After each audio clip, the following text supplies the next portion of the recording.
Order, order. I call Caroline Lucas to move the motion.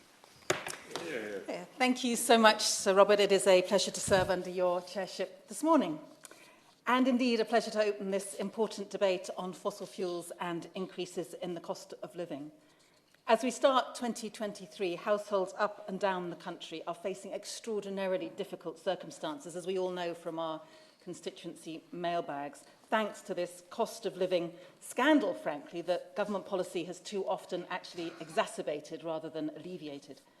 Hikes in energy bills mean that over 9 million people, 18% of the population, spent Christmas in the cold and damp, unable to heat their homes, and facing a new year with little respite, with experts warning that high gas prices are here to stay. And at the same time, the climate emergency is deepening and accelerating. Last year, 2022, marked a year of extremes, the UK's hottest on record, with the average temperature topping 10 degrees for the first time, and the summer's scorching heat made 160 times more likely by the climate crisis. So it is clear that something is fundamentally wrong here. Yet shockingly, I note that the climate and energy crises were entirely absent from the Prime Minister's priorities, which he outlined last week. Fossil fuels are at the very heart of both the cost of living and the climate crises, choking our precious planet whilst subjecting families to skyrocketing bills. Weaning ourselves off fossil fuels holds the key, not just to ensuring a safer planet for future generations, but to creating warm and comfortable homes, bringing down bills, guaranteeing a supply of abundant green energy to deliver the transition to a zero-carbon economy. The bottom line is that for a safe and prosperous future, we need to keep fossil fuels in the ground. Now, looking more deeply, to begin with, at this cost of living crisis that is facing so many of our constituents, as the Minister will know, households are already struggling to cope, with almost 60% of people saying that their financial situation has deteriorated over the past year, and with the Resolution Foundation warning that 2023 will be, and I quote, groundhog year, with further cuts to living standards. Indeed, even with the support announced by the government last year, a staggering 7 million households will still be in fuel poverty this winter, rising to 8.6 million from April, with the most vulnerable hardest hit. It is profoundly shocking that 1/3 of people with disabilities, for example, live in cold, damp homes, and that a quarter of those with health conditions which are exacerbated by the cold can't afford to heat their homes to a safe standard. Now, this comes with serious health risks and puts further pressure on our severely under-resourced health service, which, as we all know, is already itself in serious crisis. In my Brighton Pavilion constituency alone, there are several thousand people living with a cardiovascular or respiratory condition whose health is at risk if they can't afford to put the heating on. So it is genuinely astounding that the government is actually planning on cutting the amount of support available to the most vulnerable households next year, just when bills are set to increase again, reducing support by 10% from £1,500 down to £1,350. So will the Minister commit to addressing this gap? Will he take steps to seriously consider providing further support for those vulnerable households, considering bills are set to increase by 20% from April? I will give it. Thank the Honourable Lady for giving me congratulate her on securing this debate. And I've heard very many similar testimonies from constituents as well, particularly over the festive period from young people who wrote to me as part of the Warm This Winter and Parents for the Future campaign. Some heartbreaking stories about children seeing their breath in the morning and not being able to recover from colds and coughs because they can't keep their houses warm. So I fully agree with the calls that she's making, but they also recognise in that correspondence the climate crisis and the need not, for example, to start new oil and gas exploration, which the Scottish Government this morning has announced a presumption against. We have to find alternative, cheaper, cleaner, greener ways of keeping warm. I thank him for his intervention and join him in paying tribute to Warm This Winter, who've done some fantastic work in terms of gathering some of those case studies and presenting them to us. And also I congratulate, obviously, the Scottish Government on the announcement this morning about a presumption against more fossil fuel exploration, because we know that getting more new fossil fuels out of the ground is driving both the climate crisis and, ironically, at a time when gas is 9 times more expensive than renewables, it is also driving the cost of living crisis as well. On that point, the government seems to have no money for working people, yet when it comes to fossil fuel companies, they have been able to find £13.6 billion since the Paris Agreement from somewhere. To give the Rosebank oil field £500 million in taxpayers' money is a disgrace. At the time when families are facing immense pressures, does she agree that it is now time that oil and gas subsidies were phased out once and for all? I thank her for her intervention, and she won't be surprised to know that I entirely agree that fossil fuel subsidies should go. And indeed, that's been said at several of the big climate global conferences, the COP conferences. There's supposed to be an agreement now to be getting rid of these subsidies, and we are certainly not leading by example, sadly. I wanted to come to prepayment meters, because actually I will come back to Rosebank in a moment, and I entirely agree with her. And of course, one of the ironies about Rosebank is that most of the oil extracted is for export in any case. We can't even argue that it's doing anything to help us here at home. But I want to talk about prepayment meters for a moment, because I think there's something very serious going on here. I am particularly alarmed by the forcible installation of prepayment meters. And we've seen stories in the press, for example, of mothers returning home to find that meters have actually been installed whilst they've been out. Locksmiths have come in, and basically people have been forced into their homes to install these prepayment meters. Not just that, but magistrates have been approving hundreds of warrants to install them in just minutes. 496 warrants in 3 minutes and 51 seconds to be precise. Prepayment meters should not be installed by warrant, and they certainly shouldn't be approved en masse in this manner with no consideration of individual cases and individual vulnerabilities. But when I asked what assessment the government have made of the impact on vulnerable people of the batch approval of warrants, I was shocked to receive an answer that, and I quote, "The information which must be provided to the court is identical in each case." In other words, it makes no difference if cases were considered individually or all together, but that represents a total disregard for individual people's welfare and extraordinary complacency regarding the clear failings of this system. Surely the Minister can see that if magistrates are not provided with adequate information, then they're unable to make informed decisions to take into account people's vulnerability. In answer to another question I put on this, the Energy Minister simply tried to pass the buck to Ofgem. But given that the government has the power to implement a moratorium on the forced installation of prepayment meters by court warrant, I just don't think, frankly, that that washes. The forcible installation of prepayment meters is hugely distressing. It's an invasion of privacy. So will the Minister now commit to bringing forward a much-needed ban and to put an end to the intolerable situation which sees vulnerable people forced onto higher rates, and that brings with it, of course, the added risk of self-disconnection? Citizens Advice have reported a significant increase in the number of people who they've seen who can't top up their prepayment meters each month, increasing from 1,119 in November 21 to 3,331 in November last year. Forcing people onto prepayment meters quite simply should not be happening, and that is why this ban is needed so urgently. And I want to stress in this debate, Sir Robert, that difficulties facing households are not inevitable. Ministers are fond of blaming the difficulties facing households on President Putin's illegal invasion of Ukraine, with the Chancellor pointing to what he called a recession made in Russia in his autumn statement.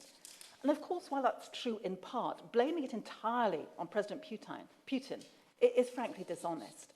This crisis is one of political choices, choices which have been made not just over the past 12 months, but during the past 12 years of Tory rule. Because as we know by now, the decision by the Conservatives to cut the so-called green crap under David Cameron's regime in 2013 has added billions to household energy bills, with installations of loft and cavity wall insulation subsequently falling off a cliff by a staggering 92% and 74% in 2013, respectively. Indeed, whilst there were 1.6 million installations of loft insulation, for example, in 2012, those dropped to just 126,000 the following year. Installations of cavity wall insulation dropped from 640,000 in 2012 to just 166,000 in 2013. In 2020, there were just 72 installations of loft and cavity wall insulation combined. That is a damning indictment of the government's approach. The poor state of the UK's inefficient housing stock meant that in June last year, households with EPC band D and below were effectively paying what's been called an inefficiency penalty of around £900 on average per year. And it's frankly unforgivable that in response to this current crisis, the government has once again overlooked and paid insufficient attention to the importance of energy efficiency. Their own climate change committee expressing regret in November that it was now, and I quote, too late to introduce new policies to achieve widespread improvements to the fabric of buildings this winter. For almost a year, the government refused to act on what was the cheapest and quickest way to cut energy bills and address the UK's notoriously leaky houses. This is nothing short of a scandal. And it is also such a wasted opportunity because ending our society's addiction to fossil fuels also brings with it an opportunity to create warm, decent homes for everyone, where households aren't shackled to high energy bills or trapped in dank and drafty homes, unable to turn the heating on. Give way. I'm grateful. Thank you, Sir Graham. The lady's making an excellent speech, as she always does, and I couldn't agree more on the importance of energy efficiency. But would she agree with me for the importance of people who are off-grid and reliant on heating oil? They've actually got the most to gain from piling into renewables and greater energy efficiency, because this would lower housing costs and also increase the climate efficiency. Hear, hear.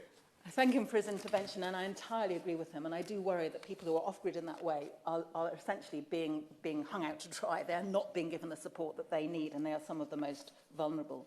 Now, I am pleased that the government has finally seen sense and committed to £6 billion of new funding from 2025 to 2028. But this is too little, too late for people who are struggling to stay warm right now and who will face the same situation next year.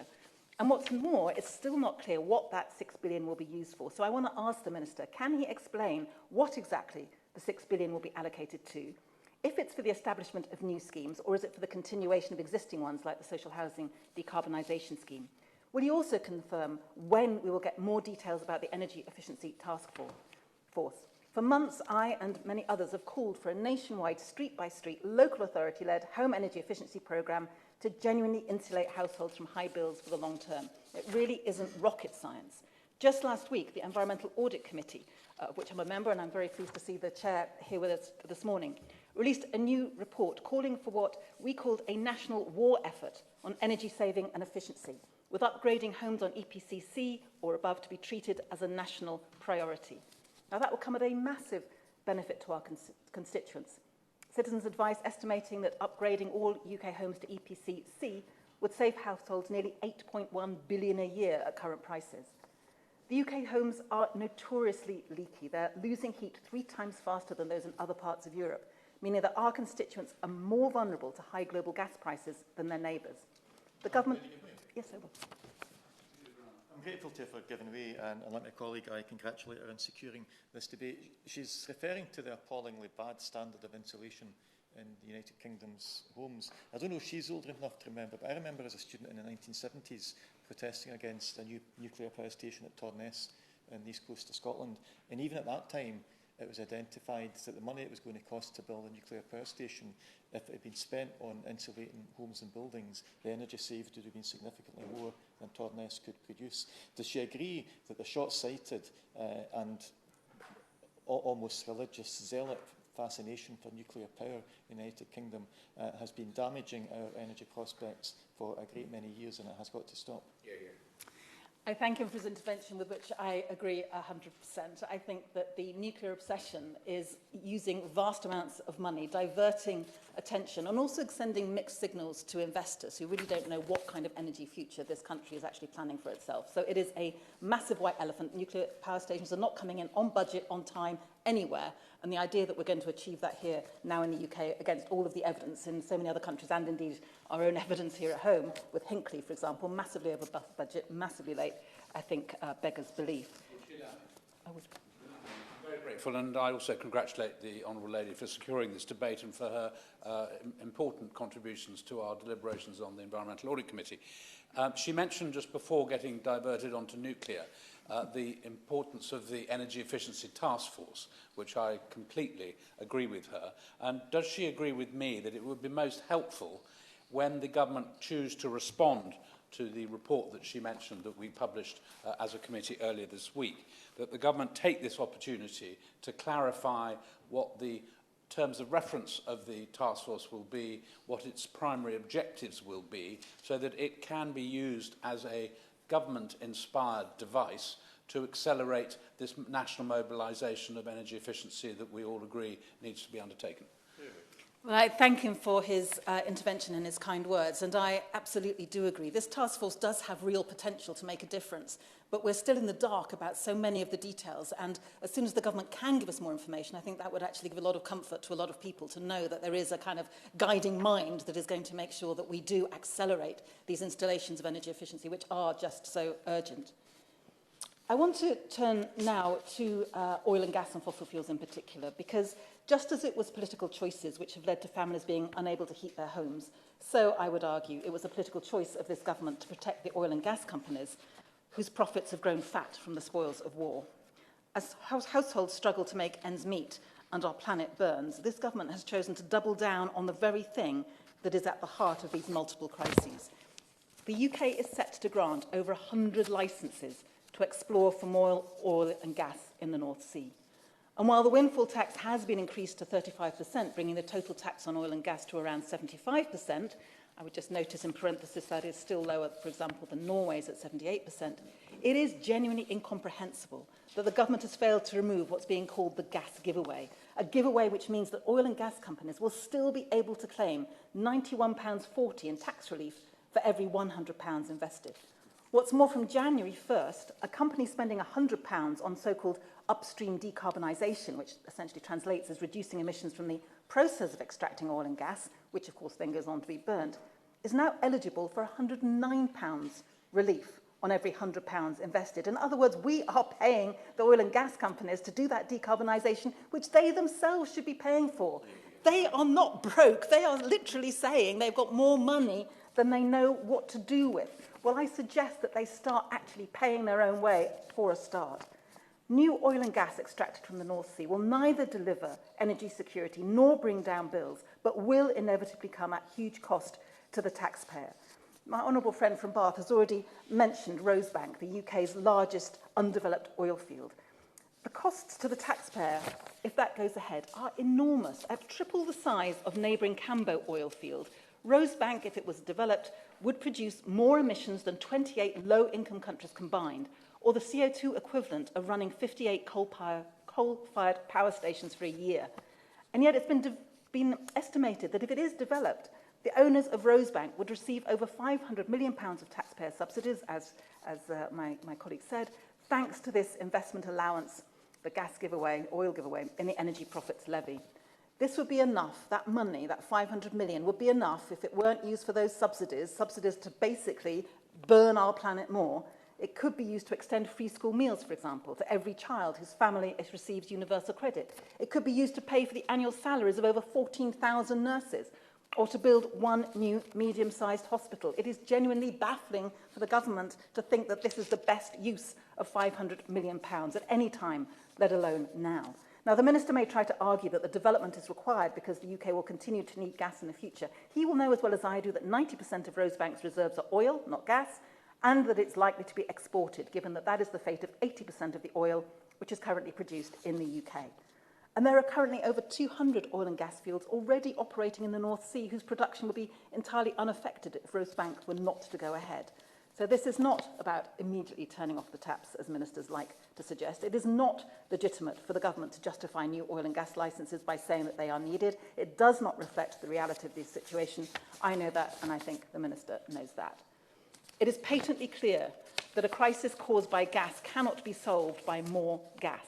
And as the IEA clearly state in their 2022 World Energy Outlook, no one should imagine, they say, that Russia's invasion can justify a wave of new oil and gas infrastructure in a world that wants to reach net zero emissions by 2050.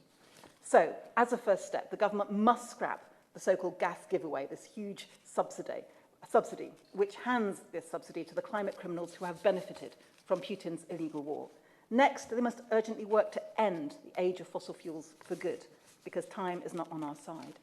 In the EAC report, the Environmental Audit Committee report that we've already referenced, there was a recommendation that the government consult on setting a clear date for ending new oil and gas licensing rounds in the North Sea. Yet when we are, in the words of the UN Secretary-General Antonio Guterres, on the highway to climate hell with our foot still on the accelerator, personally, I have to say that I think the time for consultation has gone. Will the government explain exactly how new oil and gas licences are compatible with limiting global temperatures to 1.5 degrees when there is overwhelming evidence to the contrary? As the Climate Change Committee have previously noted, an end to UK exploration would send a clear signal to investors and consumers that the UK is committed to 1.5 degrees. Furthermore, now that the government has resurrected the energy bill, will the Minister use this opportunity to legislate for an end to the MER duty, a woefully outdated obligation to maximise the economic recovery of petroleum, which can have no place on the statute books of a country that has any real climate ambition? Instead of that duty to maximise economic recovery of petroleum, will he look at the need to effect a real just transition for workers and an orderly managed decline of the oil and gas industry? And for the government to fully harness the potential of renewables, which at the latest Contracts for Difference auction were at least 9 times cheaper than gas. I welcome the concessions on onshore wind, which were made in the Levelling Up Bill, but the Minister will know that a number of barriers still remain, not least the lack of targets and a strategy for this cheap and popular form of energy. Will he now address those issues too? And responding...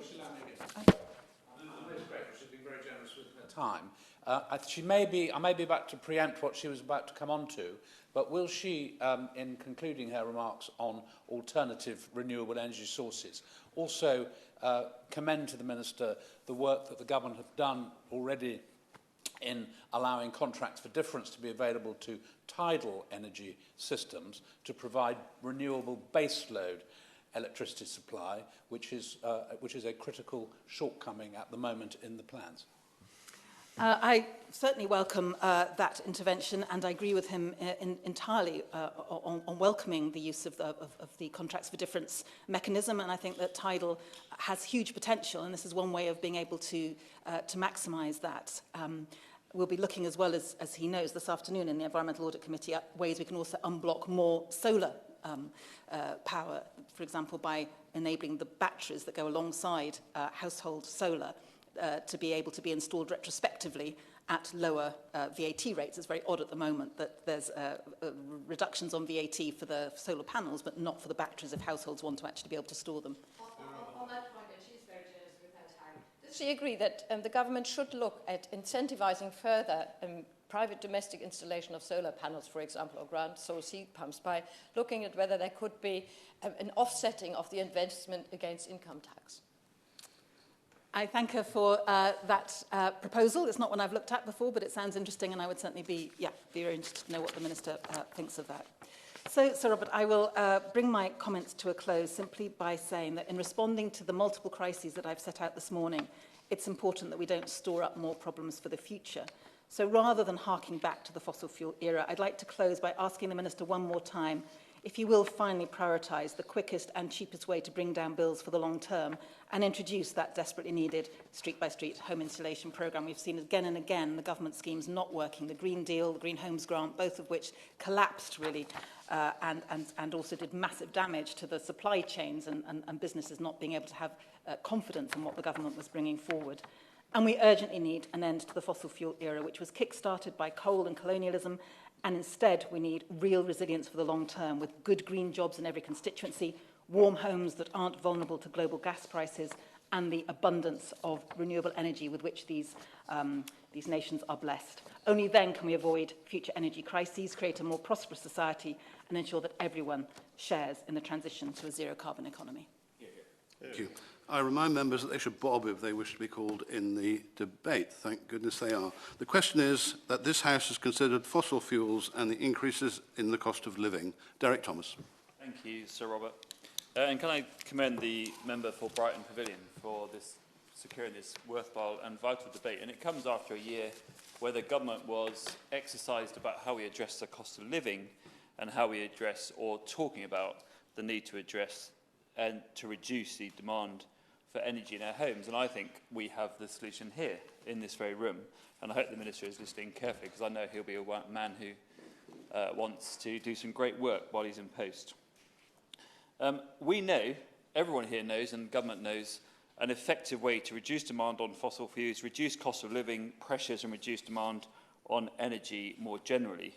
And this is to improve the efficiency of our homes. I represent St Ives constituency. My introduction as an MP back in 2015 was that I was told I had the leakiest homes in the UK, possibly in Europe. That came at the time of the Paris Climate Agreement, where we agreed, committed as a nation, ratified the commitment to improve all our homes up to EPC grade C, rate C by 2030.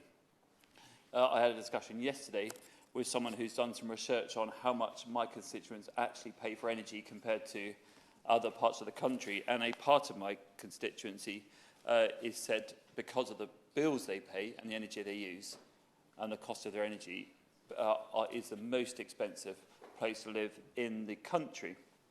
So So it's really urgent, and I've raised this a number of times during the course of my time as an MP, and I believe that the solution is nowhere near as difficult as we might make it out to be. And I think actually for the Prime Minister, he'd be very interested in this topic because fuel-poor homes work against the very vision that he set out on January the 4th. I heard the reference from the member about the fact there was no mention in his speech about energy, etc., and other things. But actually, the Prime Minister did talk about attainment, and we know that fuel-poor homes hold back attainment. We know that he talks about the NHS and the pressure on the NHS. We know that fuel-poor homes contribute to poor health and well-being and increased demand on the NHS and on social care. We know, the Minister talked about, Prime Minister talked about inflation and people's incomes. We know that actually fuel-poor homes absorb disposable income from the families that we have described in the past as just about managing.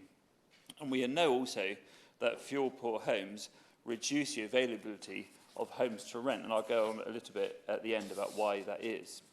And as I say, before the UK ratified this bold commitment to get homes down, up or down to EPC rating C, we already knew in this country the need to retrofit homes. It was well documented and well understood.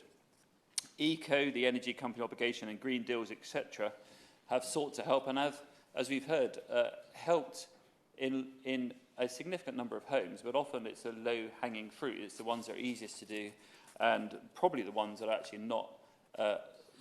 It's actually the ones, such as in my constituents and elsewhere in rural areas in particular, that need the focus much more deliberately. And so we need, and I ask the Minister to consider how this year can be spent with a much more focused and determined way to impact on this huge problem. The rocketing cost of energy to heat our homes must bring this into this vital issue into the forefront of government's mind. I would hope, as we've heard from, I believe it's the Secretary of State for Bays, that there will be work done to help people reduce the energy demand in their homes. I hope that includes a determined effort to understand how we can effectively, quickly, and without wasting huge sums of money on subcontracts that a company in Scotland, for example, no, I don't wish to pick on Scotland, it's just an example in Cornwall, a company in Scotland will secure a huge government contract and then identify other companies further down the food chain to deliver these contracts, and unfortunately not very well, and we had a huge problem with that in the recent $2 billion that the government announced during the COVID time to address our homes. So there needs to be, as has been suggested, a very grassroots approach, maybe local authority-led, a street-by-street approach to identifying what can be done to improve the efficiency of the home and then get on and do it and make sure that money is spent exactly where it's intended to be spent. So I intend to not speak very long, Sir Robert, but I'd like the Minister to consider what can be said today in relation to the government's approach to improving our leaky homes, and I'm very happy to suggest a pilot in Cornwall. Cornwall Council have already suggested a pilot and have identified how much that would cost. It's quite a lot of money, but I think it's good to test the water and see if it can be achieved. Can the Minister say any more about what the government is planning to do about helping us to reduce the energy demand with our own homes, and will that include support them to retrofit and improve the efficiency of our homes? Can the Minister update the House on plans to modify the EPC rating? I led a debate sometime before Christmas last summer on the problem of affordable housing and how actually in Cornwall, and it will be true elsewhere, that it is the EPC rating, the Energy Performance Certificate, that is actually driving landlords to flip their homes from long lets to short-term lets, not because the law doesn't apply to a short-term let, but because it's not properly enforced, whereas it is much better enforced for long lets. But the problem isn't that people don't want to improve the efficiency of their homes. It's just the tool that we ask people to measure their homes by is just a computer says no very often. It doesn't truly achieve what we're trying to achieve, which is to improve the efficiency of our homes and improve or reduce the cost of them. And the current methodology around EPCs is flawed. And the government agreed, Bays agreed, I believe in the summer of last year, that they would review the methodology and look at how we could improve that. I'd be interested to know what progress has been made on that, if not today, maybe in a letter following it.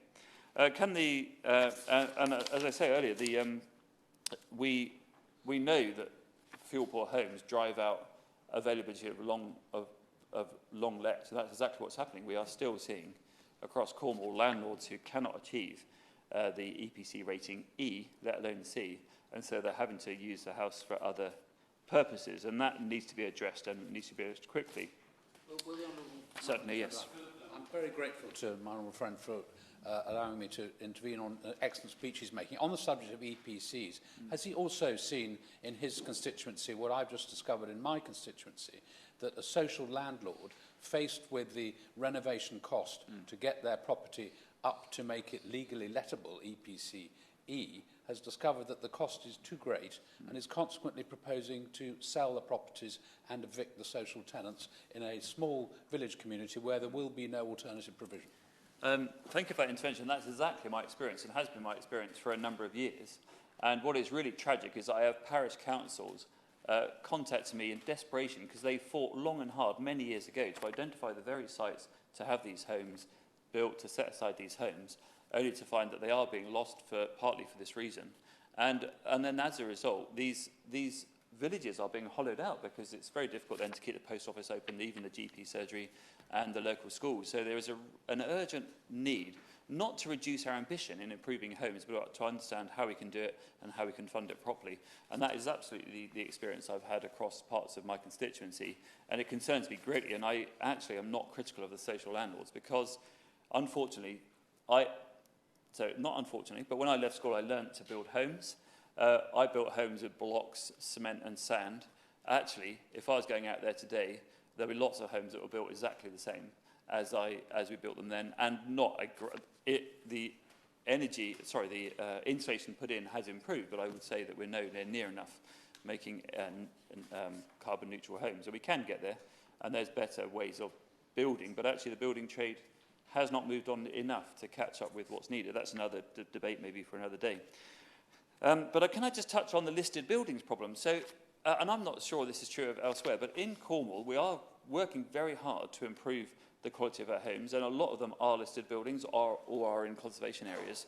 And the request by the property owners is to put double glazing in, and you can get double glazing now that is very difficult to tell that it's not can be in keeping with what is seen now in that building. But the flat answer is no, that can't be done. So we are retrofitting homes but not putting double glazing in homes that badly need energy efficiency measures. Can the Minister give some guidance to local authorities and maybe even to the Levelling Up Department about how we need to understand the modern need for homes to live in and how there are things that can be achieved to improve the quality of the homes while still retaining the beauty of them, rather than just saying, no, this can't be done. You must spend a huge amount of money replacing your windows with windows that are exactly the same and no more efficient. And finally, will the Minister consider setting up a task force to look at the barriers that face households from installing renewable energy and storage infrastructure? Is it the cost of that to the household? Is it the barriers and the red tape put in place by the power distributors? Is it national grid restraints? I am constantly meeting with people who are frustrated because they want to put infrastructure in their homes, whether it's their business, their farm, their private home, and reasons are given why that can't be achieved, or the sheer cost of it is too great for them. Can the Minister look urgently at setting up some sort of task force that really gets to the nub of the issue and really unlocks the potential for renewable energy on individual homes to address the cost of heating that home, energising that home, and reducing the impact or the use of fossil fuels? Thank you, Sir Robert. Ed Smith. Thank you, Sir Robert, and it's a pleasure to serve under your chairmanship this morning. I congratulate the Honourable Lady for Brighton Pavilion for securing this incredibly important debate this morning. And just to follow on from the member from St Ives, I think he was seeking some reassurance that like him, I have many homes that are in conservation areas, and my frustration with the kind of computer says no approach to installation of double glazing is one that I certainly identify up in Lancashire. So I can certainly say from Lancashire to Cornwall, this is definitely an issue where perhaps some government intervention could help an awful lot of families make their homes more energy efficient.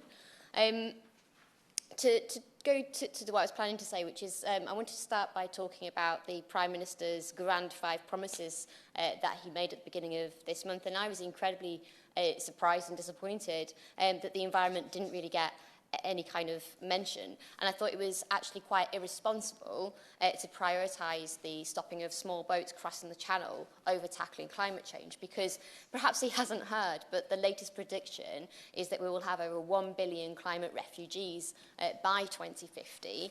And so constantly chasing the consequences rather than the causes is always going to be the detriment to progress. The government has managed to use the war in Ukraine and the pandemic to absolve themselves of responsibility for the energy and cost of living crisis. And there's no doubt that these have exacerbated the situation, but actually the underlying causes of this have been brewing for a very long time. And as the Honourable Lady for Brighton Pavilion said, you know, the government has had 12 years to build up our energy security and transition towards a net zero economy. And instead what we've seen is they've espoused a rhetoric of commitment whilst not doing any of the things necessary to actually make it happen. And, you know, there are very obvious solutions which have been already stressed in this debate so far.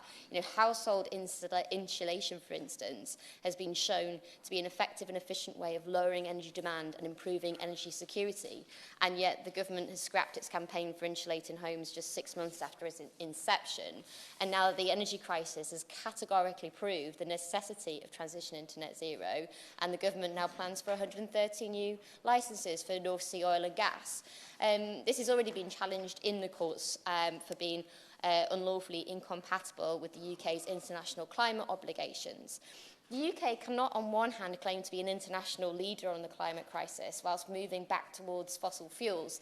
This simply proves the falsehood of all government promises on climate action. Many of my constituents, and I'm sure colleagues in the room will agree, that many people have been writing to their MPs against the government plans to approve the Rosebank oil field, and quite rightly, they view this as a complete betrayal of our climate goals and responsibilities to the planet. And when I wrote to the government on this matter, the letter I got back from the Minister justified justified the use of additional oil and gas fields on the basis that a decline in domestic production would require us to import more oil and gas. But as was eloquently made by the Honourable Lady, you know, most of the gas from Rosebank is actually going to be for export. And given the wealth of evidence on the potential for clean energy sources to meet our energy needs, I do find this response incomprehensible. And in my time in this House, I've frequently made the case for projects in my own constituency that look at using renewable energy, including tidal energy on the River Wyre as a barrage proposed between Fleetwood and Knott End would locally be able to produce energy.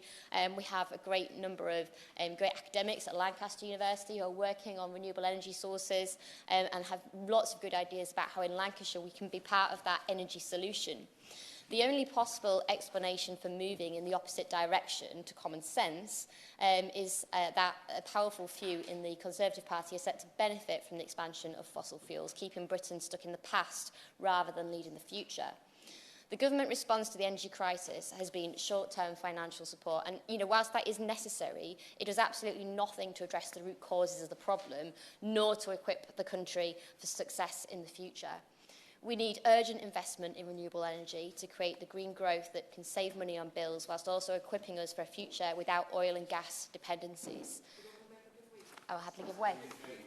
For giving way, and apologies for Sir Robert for missing at the start of this debate. She's making a very powerful speech about the contradictions that we're seeing in the government policies, and I felt that very strongly during the energy statement in terms of support for businesses, in that I have a business who is very keen to make energy savings and efficiencies, but simply those projects are capital hungry, so without support to make those green investments, they cannot move away from their dependency on fossil fuels. Does she agree that the government are being incredibly short-sighted on this? Absolutely, and I was in the same statement, and the point she raises about the way that businesses are struggling to be able to make their business premises more energy efficient actually ties into all of this as well. And in fact, just before I went into that statement earlier this week, I received my own constituency office energy bill and my prediction for the coming year, and for my own constituency office, which is in a very poorly insulated building on Lord Street in Fleetwood, my prediction is that my energy bill is going to increase fivefold in the next year, which of course, I'm sure that colleagues in the room will realise that the budgets that we get from IPSA aren't the most generous, and in terms of being able to deliver that sort of shopfront constituency office is going to put me in a very difficult decision sort of going forward. But turning back to the matter at hand rather than my own challenges and my office budget, the support that the government has been needed to give has actually been quite poorly delivered as well. And I'd like to speak on behalf of many constituents, because I've asked the government numerous times for exact details and dates for the energy support payments for those living in park homes and marina boats and canal boats. And the first response was in due course, and then it was this winter, and the latest response was from January. Well, I soon expect the answer will be February before you know it, and then, of course, it's coming to an abrupt end in April. Promises of future payments do very little to placate the very real needs and concerns of those who are struggling now. High energy prices are also, of course, driving the record high inflation. The public and the planet are bearing the costs, whilst the oil companies are still making record profits. People can see it and they don't like it, Minister. We all know that lower income households are the most affected by price rises, and have seen appalling reports on the record use of food banks and the rising levels of destitution. It's a policy choice not to treat increasing poverty with the serious concern and action that it warrants. And I've been contacted by a number of constituents with particular concerns about children growing up in poverty. We need to invest in these children, providing them with the urgent support they need now, whilst creating a future of sustainable jobs and clean energy to ensure that their children don't end up in that same cycle. And it is often the poorest of my constituents whose homes, frankly, are the ones that end up being flooded when we see the extreme weather events. Standing in people's flooded living rooms when they've lost so many personal possessions and holding them as they cry has been one of the most difficult things I've had to do as a Member of Parliament, and not something that I expected to do when I was elected in 2015. But the reality is, with the increasing extreme weather events, that this is something that I'm likely to have to continue to do going forward. Indeed, yesterday in Lancashire we had a yellow weather warning for rain, and thankfully I've not had any reports yet of any homes flooded, but certainly roads are flooding at the moment, and it is a consequence of us failing to tackle the climate emergency that is unfolding. The government is pursuing a strategy that accelerates climate change, harms our environment, and does nothing to meet the energy needs and help people with the cost of living crisis. There are some very obvious solutions that have been put forward in this morning's debate, and I hope the Minister is open to considering making this a priority for his government, meeting people's cost of living crisis and stopping the climate emergency. Thank you, Sir Robert. The front bench contributions, Peter Grant. Thank you, Sir Robert. I'm pleased to begin summing up in this debate, and again I commend the honourable member from Brighton Pavilion for securing the debate and for a measured but still passionate and, as always, very, very well informed introduction to the debate. I haven't heard very much in this debate that I would disagree with. I might not entirely agree with everything from the honourable member from St Ives, but he did use a very small, very localised example to highlight possibly the biggest elephant in the room, and that is that if we think we're going to tackle climate change and everything else will just continue the way it always has continued, we're deluding ourselves. It's not going to happen. The honourable member gave an example where the social rented housing market is being disrupted because of steps being taken to improve the efficiency of buildings. Now, we can argue about where we balance up the various different needs. They need to provide housing of some kind, and they need to make sure that housing is properly insulated. But we're not going to tackle climate change and leave the way that we do housing exactly the way it is just now. It's going to have to change. We're not going to tackle climate change if we think that we can continue with the transport provision that we have just now. Far too many of us, me included, feel that we can't do our job without flying regularly. That's going to have to change. So the first thing that the government have got to do that they've failed to do in relation to climate change almost since the phrase was first used, they need to start being honest with people and saying that tackling climate change is going to hurt. It's not going to be easy. It's not going to be cheap. But the alternative is even worse. And far too often, this government, and indeed their colleagues in opposition in Scotland, seem to want to make the people believe that there's a dead easy, quick fix way out of everything. If we vote for Brexit, everything will be great. If we voted for one Prime Minister after another, everything would be great. If we could just stop the boats coming across the channel, there will be plenty of jobs and money for all the people that are already here. None of that is true. None of the issues that the government is having to face up to, and there are significant issues that have to face up to, none of them have got quick, easy solutions. And the government needs to start being honest with people and saying that if we're going to be serious about addressing climate change and about fixing an energy market that is not fit for purpose, then it's not going to be easy and it's not going to be comfortable, and it's going to be extremely uncomfortable for some of their pals in the City of London, and that's maybe where they need to start focusing their attention. I represent a constituency that at one time was one of the most important economic drivers of the United Kingdom and indeed of the Empire, to our eternal shame. It was one of the most important coal mining constituencies in the United Kingdom. Methil Docks used to be one of the biggest coal exporting ports anywhere in the world. That's all gone. A lot of the traditions and the heritage that went with coal mining are still there, but there hasn't been any coal dug out of the ground in Fife for many decades now.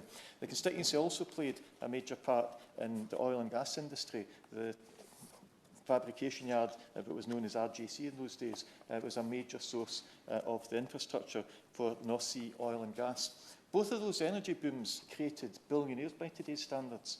Very little of the benefit has stayed in my constituency. You don't need to spend very much time walking through places like Methil and Buckhaven to realise that the economic benefits of the oil and gas boom, the economic benefits of the coal boom went somewhere. They certainly didn't stay with the people who lived and worked and in too many cases lost their lives to make those industries effective. So whatever we're going to do in changing the way that we do energy in these four nations, we need to make sure that the benefits that come from being an energy-rich nation go to the people. And I don't just mean the few people in the boardrooms and directors' rooms, I mean the people who are actually helping to produce that massive wealth. The crisis that we're facing just now hasn't just happened because Putin invaded Ukraine last year. It hasn't even just happened because he invaded Ukraine in 2014, although perhaps if the UK and its allies hadn't turned the other way in 2014 and had stood up to Putin then the most recent invasion might not have happened. But the energy crisis that we're facing, the cost of living crisis that we're facing, is the result of decades of failure, long-term failure.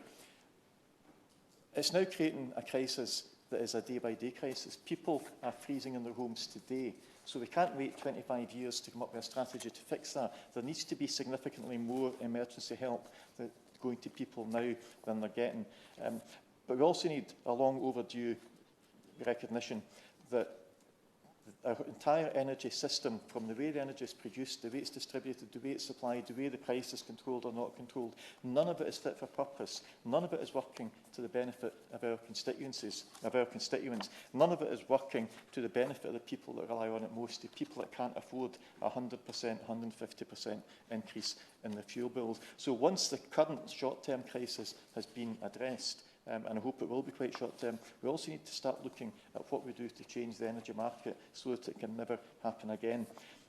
Why is it, for example, that in a country like Scotland that produces 85% of its electricity need without gas, why is it that the change in the price of gas has such a disastrous impact on the price of electricity in Scotland, when very, very few of my constituents use electricity that's ever been anywhere near a gas field? Why is it that in a country like Scotland that exports more gas than it imports, when the price of gas goes up, our people get poorer? That just doesn't make sense. It doesn't make economic sense. It certainly morally and ethically can't be defended. The Scottish Government, since 1990, have delivered a reduction of well over 50% in our CO2 emissions in Scotland. We're more than halfway towards net zero. Clearly, the second half of the journey is going to be more difficult than the first. They're doing that by accepting, and they've now formally accepted in an announcement made over the last day or two, that oil and gas is not the future. That there's now a presumption in Scotland against any further exploration or development of oil and gas facilities, of which there are still significant potential economic reserves under the North Sea. But the Scottish Government have taken the decision that the price to the planet of exploiting those reserves is just too much. it won't take a genius to work out. That's not an easy thing for the Scottish Government to say. It hasn't been an easy decision to take. It's not going to be universally popular in Scotland, but it's the kind of hard decisions we've got to be prepared to take. We've got to be prepared to say there are times when the economic benefit, or certainly the short-term economic benefit of exploiting those oil and gas reserves is going to be outweighed by the longer-term damage that it does to the planet and ultimately by the longer-term economic harm that that causes. To give an indication of how severe the energy crisis has been in Scotland just now, between the 1st and 18th of December last year, the Scottish Ambulance Service answered 800 999 calls to people with hypothermia. 800 people in Scotland were admitted to hospital because they were quite literally freezing to death. That's in a country that's got more energy than it needs. How can that be allowed to happen? How can it possibly be justifiable?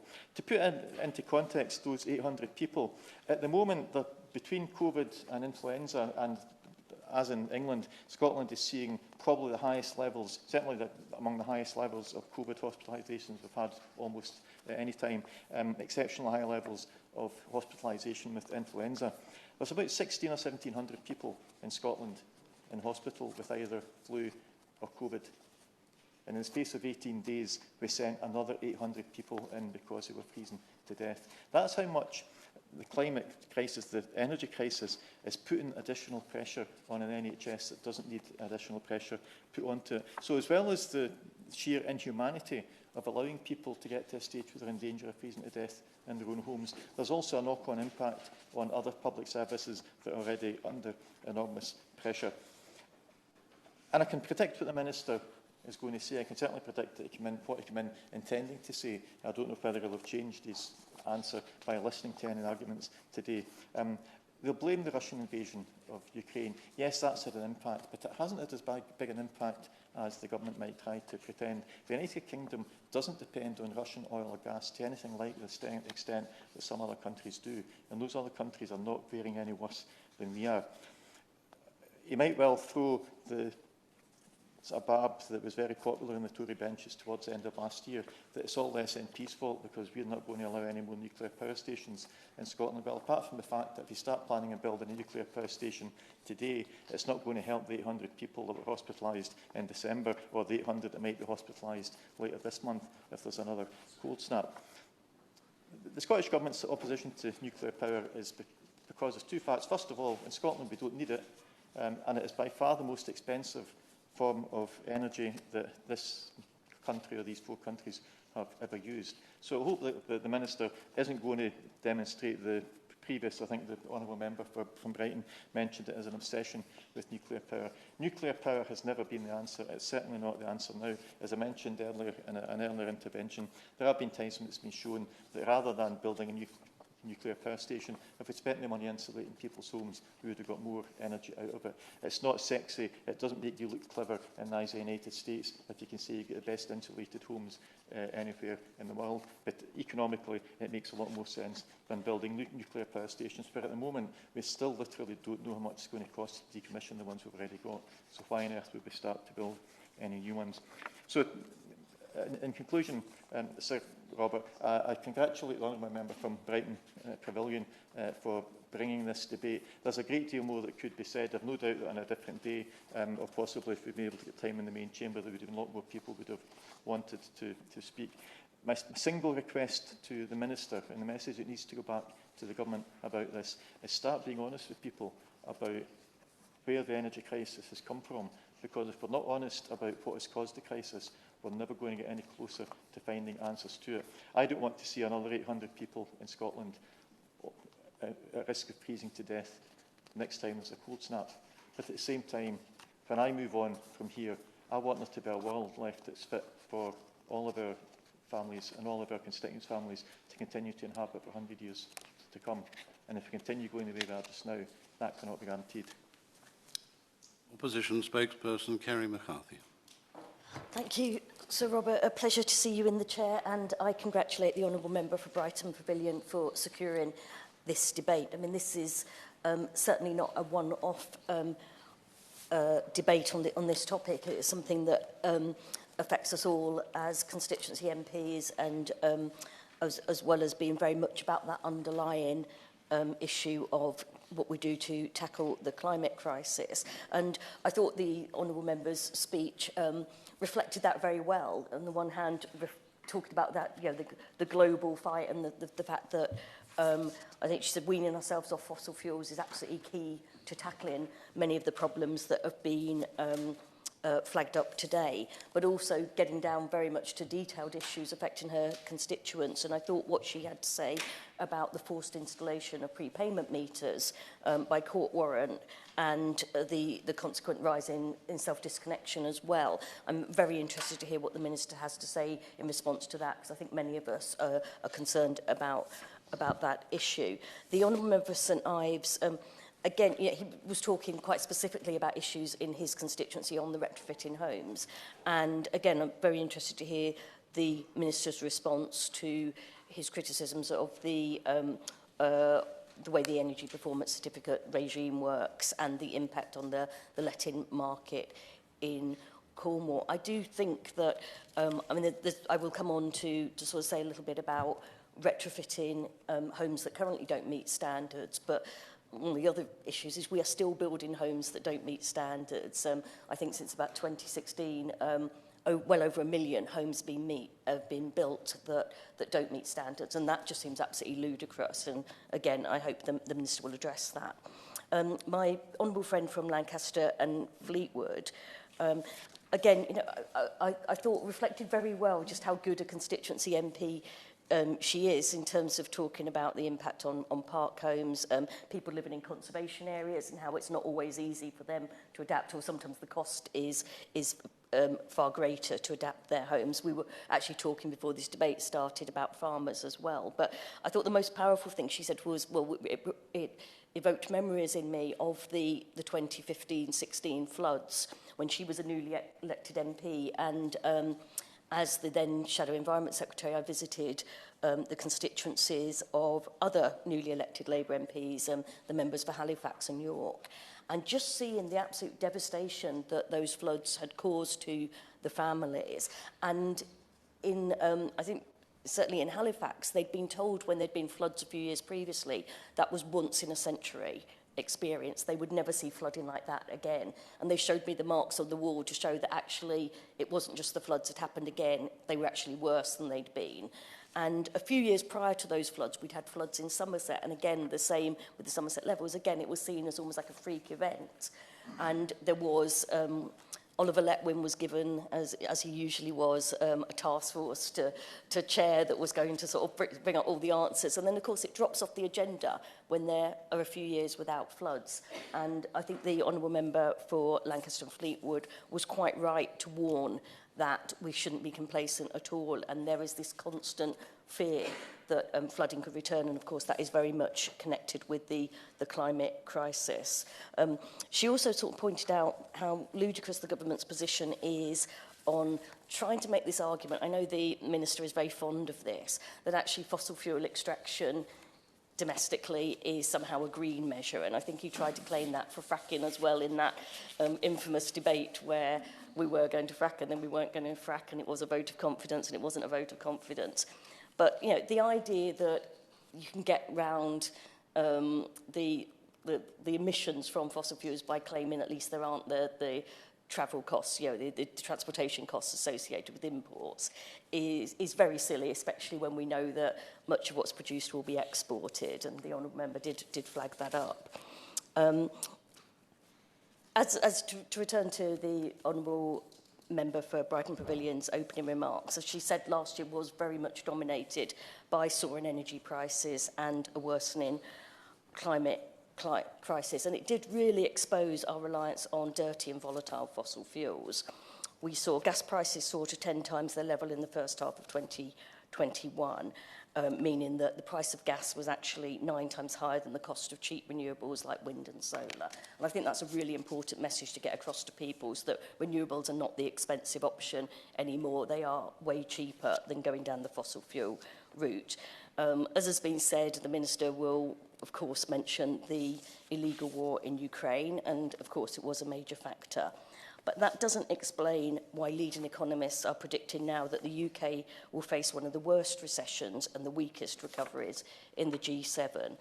According to the OBR, and we know that the previous Chancellor and the previous Prime Minister were very keen to avoid telling us what the OBR thought, and we now know why. According to the OBR, the UK has already fallen into a recession and is facing the biggest drop in living standards since records began.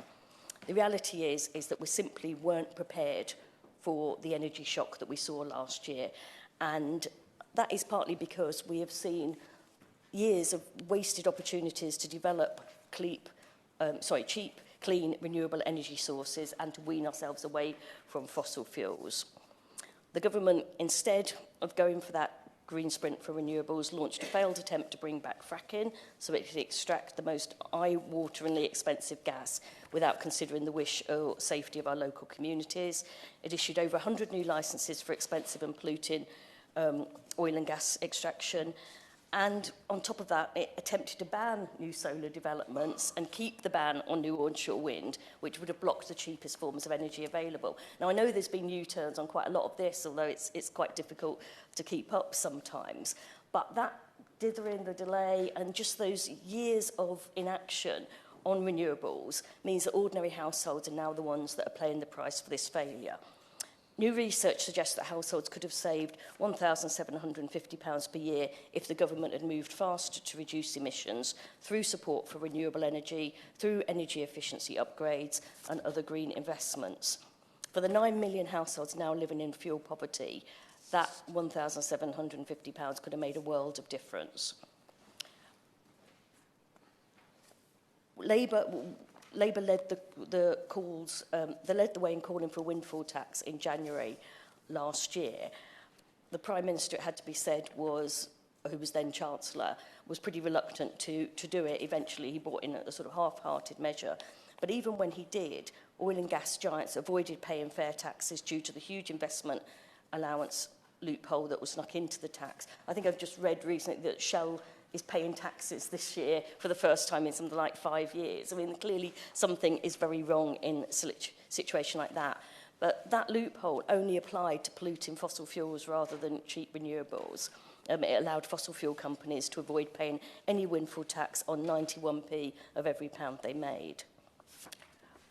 The Chancellor has now confirmed that support for energy bills will reduce from April next year, which means that households, many of which are already at breaking point, and it's not obviously just because of energy bills, it's rents, it's mortgages, it's food prices, it's interest rates going up, are expected to suffer another increase in energy bills from April.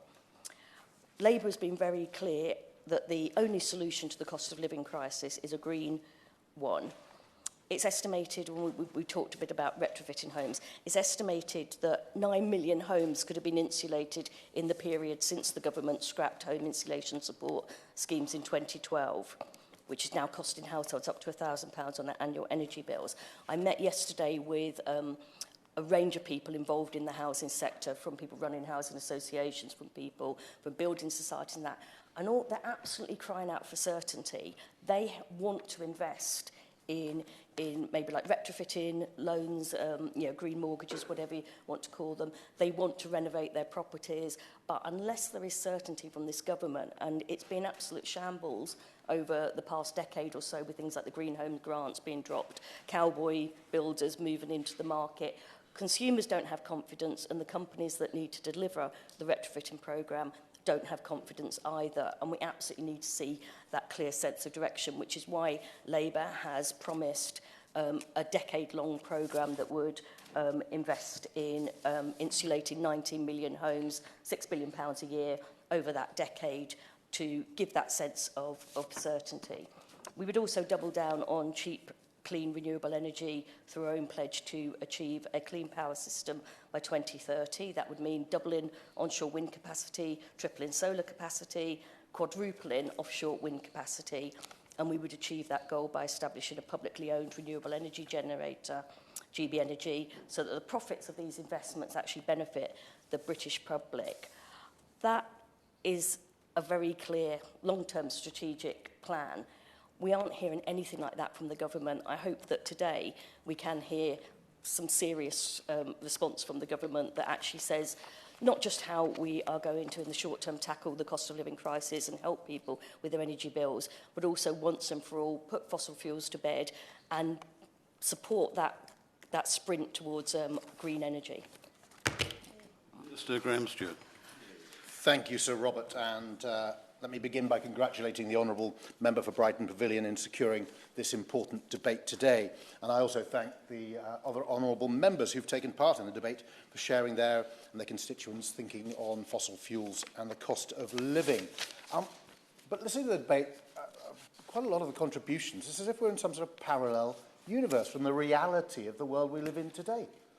3/4 of our energy comes from fossil fuels. That is the reality now. The cost of living crisis is driven by a shortage globally, driving up the price of those fossil fuels.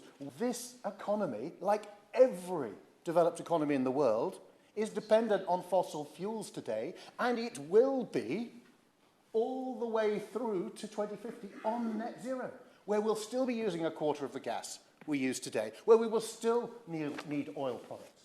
And that is the context which you just absolutely cannot get a glimpse of from the contributions I've heard from the other side of the House today. And to sit, as the honourable gentleman did, talking about the crisis and its impact on the most vulnerable people in his constituency, and not be honest about the context, not be honest about the need for oil and gas in the meantime, to engage with the fact that producing oil and gas from our own waters with ever higher efforts to reduce the emissions around it, not to do that is just simply wrong. And for the Honourable Lady to say it's laughable in some way, to suggest that burning domestically produced gas, when we must burn gas, and we will be burning gas under net zero in 2050, that is produced here with much lower emissions attached to it, is somehow not the right thing to do, is, again, I think, frankly, Sir Robert, absurd. But I will, I hope, return to my actual speech. But first of all, it's just this the reality of the impact on ordinary people and the most vulnerable at heart. Those people are ill-served if we don't recognise the actual realities of the economy, of the society that we live in today. Giving way, and I just want to say how utterly disappointed I am by the tone that he's taken. I think that we have all actually been pretty constructive this morning. We have given the government credit where some progress has been made. But he cannot stand there and pretend that either the Green Deal or the Green Homes Grant was successful. We know that they were a disaster. He can't keep going back to 2010 and suggesting that somehow history was frozen at that point. Any other government would probably have done a hell of a lot more than this government has since that point. But the point I want to raise with him particularly is the idea that we're virtue signalling when we are the ones who are saying that our constituents are living in freezing homes right now, sometimes actually dying from hypothermia in a country which exports more energy than it actually uses, is intolerable. Why is he suggesting that somehow we are on the side of the wrong when we're saying that gas is 8 or 9 times more expensive than renewables? That is what is hurting our constituents. And how will he actually really stand there and defend the Rosebank oil development? Because that is actually for export. We know even if we do get more and more oil and gas out of the sea ourselves, it doesn't necessarily get used here, and Rosebank certainly won't be used here. So can he actually address that point and some of the real points we've been making this morning? Well, I think the Honourable Lady, the cost of living crisis is because of the global position on the price of gas, driven by supply and demand, as every market is. And there is the way the Honourable Lady speaks is as if there's a switch. It's a sort of willful failure by people in my position to press the button that just ends all fossil fuels. It's a desire from the kind of careless suggestion of your friends in the City of London to your friends in the oil and gas industry, as if there's some button we haven't pressed. It's not true. This economy, like every developed economy, is dependent on fossil fuel, and it's a transition to get out of it. And pretending it isn't doesn't serve those people who are suffering, as the Honourable Lady said. The government is driving a reduction in our demand for fossil fuels, and we have achieved a lot on our road to net zero already. Between 1990 and 2019, we grew the economy by 76% and yet cut our emissions by 44%, decarbonising faster than any other G7 economy. But oil and gas, as I've said, will remain an important part of our energy mix. And that needs to be recognised, not giving the suggestion that there's some button which we're willfully failing to press. We cannot switch off fossil fuels overnight and expect to have a functioning country. And if you haven't got a functioning country, you'll have more people in homes who can't afford to heat them properly. That's the reality, and I don't think that has been properly reflected by opposition members today. Supporting our domestic oil and gas sector isn't incompatible with our efforts on decarbonisation when we know that we will need oil and gas for decades to come. What is laughable is to suggest that somehow it's morally superior to burn liquid natural gas imported from foreign countries with much higher emissions around its transportation and production than gas produced here. Why would you want to do that? I think emissions from our oil and gas production in this country, and remember how fast it's waning, it's still around 4% of our emissions. So the idea that incentivising companies who are massively taxed to invest in electrification of their production, we need oil and gas for decades to come, we should produce it here rather than producing it from somewhere else if we can, and we should incentivise and make sure that the production here is as green as possible. That is why it isn't incompatible. We are a net importer of oil and gas, and we will continue to be. Minister, for finally giving way. Could I first of all tactfully point out to him that he seriously misrepresented the position of all of us in this side of the debate, because nobody is suggesting that we turn off oil and gas production immediately.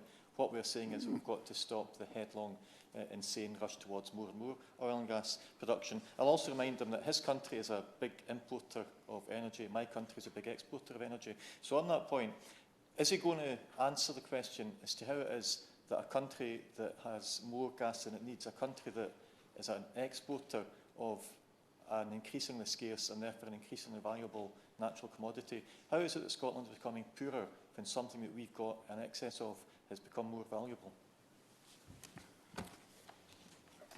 And the idea that the oil and gas firms are being subsidised. I mean, they're paying. We have raised the level of tax. I think it's 400 billion so far has come from the oil and gas companies. They are not being subsidised when we encourage them. A reduction in tax is not from a level which is way above that which any other type of company pays in this country, is not a subsidy. And anyone who suggests it is again dealing in semantics and not helping serve people. You could say you want to tax them higher. You could say, I absolutely do not want to encourage them to electrify their operations offshore and reduce the emissions around their production. You can say that if you want, but I don't think you can say that we're involved in subsidy of it. Even when our net zero targets are met in 2050, as I've said, we will still need a quarter of our current gas demand. Constrained supply and dramatically increased prices, what we've seen is, do not eliminate demand for oil and gas. So we will still need oil and gas, and in that case, it makes sense for our domestic resources to retain the economic and security benefits. And most importantly, I mean, look at what we're doing in the North Sea Basin. We are transitioning, but we're going to need all that offshore expertise. We need the engagement of these major oil players who have now made commitments to their journey to net zero. We want them to produce the oil and gas that we are going to be burning, which we are going to be burning for decades to come, to do it here. We want them to do it in a green way. It's the demand side we need to focus on. And I just think the whole conversation nationally, it's focused somehow that having oil and gas exploration drives usage. It doesn't. Putting the price up massively and having a shortage doesn't massively drop usage because we're so dependent on this stuff. As several of us have said around the table this morning, the vast majority of the energy extracted from Rosebank is for export. So will you stop pretending that somehow that is going to address any of the crises that we face here in the UK? Secondly, he talks about how he paints a picture as if none of us on this side of the House have talked about demand side.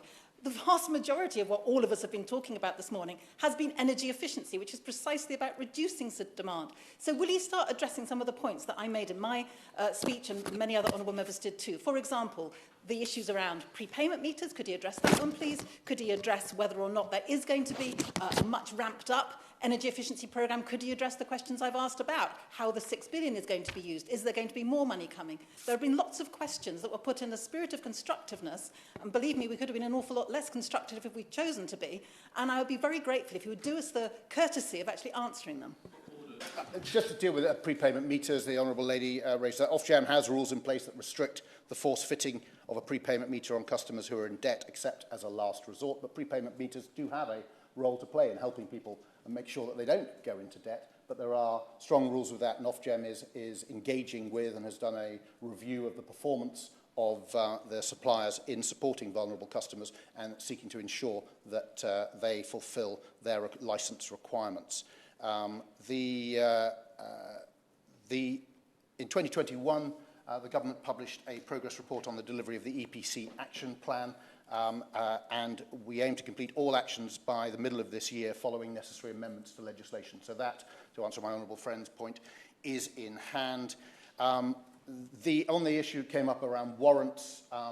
Clearly that's the legal side of that is a matter for His Majesty's Court Service and the Ministry of Justice.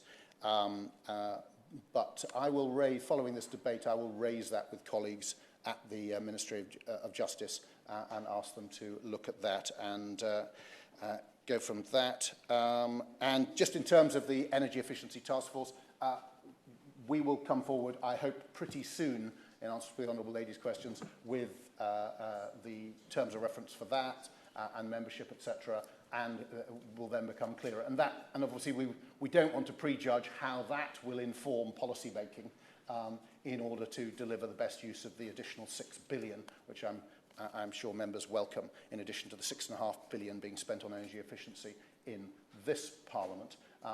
But as a final point from me, because I better sit down before Sir Robert forces me to, is just to say I absolutely agree with members who've talked about the need. We need top-down, we need the high-level policy, and we need the funding. We've got that from HM Treasury in that commitment, and the Energy Efficiency Task Force got a really positive role to play.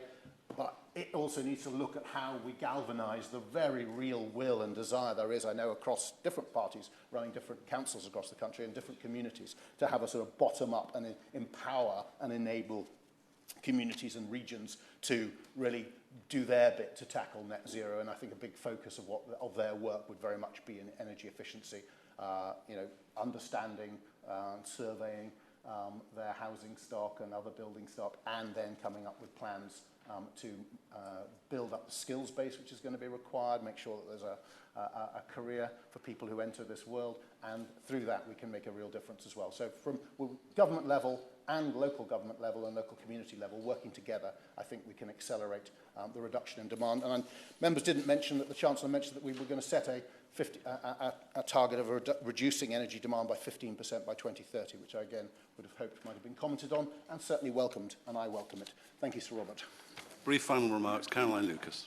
Thank you very much, Sir Robert. Well, I do thank honourable members for their contribution to this debate and thank them for coming. And I thank the Minister, but I do think that for most of his response, he did misjudge the tone in the room, where we were genuinely trying to find areas where we can move issues forward, particularly as they affect our constituents. On energy efficiency, we know that it's a win-win-win, that it gets people's fuel bills down, it addresses the climate emergency, it creates jobs, and as many people have spoken here today, it would also solve many of the health problems that so many people face when they're living in cold and damp homes. So I hope the Minister will take away some serious acknowledgement of the fact that the government needs to do more on that subject. He's called the Climate Change Committee, he's prayed them in aid several times.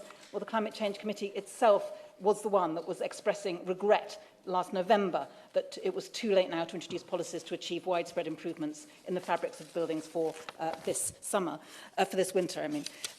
In terms of the points that he made on fossil fuels, we're not going to agree, but it would help at least, I think, if we were both speaking the same language. So, for example, when he speaks about somehow us making up the idea that the government subsidise fossil fuels, if he looks at the definition of a subsidy used by both the IMF and the OECD, he will find that what the government is doing does get classified as a subsidy. So we can have that debate about it, but suggesting that all of us are simply balmy on this side of the house for suggesting that that is a subsidy is not helpful. He talks about how we have better standards when it comes to extracting our own oil and gas. He will know that most of our imported gas comes from Norway, and actually they have lower production emissions than the UK does. So I think a bit more honesty about the situation would go a long way. No one is suggesting that we turn off any switches or buttons on oil and gas overnight. We recognise that cannot happen. But we also recognise that for as long as the government has a duty to maximise economic recovery of oil and gas, for as long as it does subsidise oil and gas, for as long as it's planning these 100 new programmes in the North Sea, then that is exacerbating the problem, not addressing it. And I would just urge him to look seriously at some of the proposals that many of us have put this morning and to take them seriously and to act on them.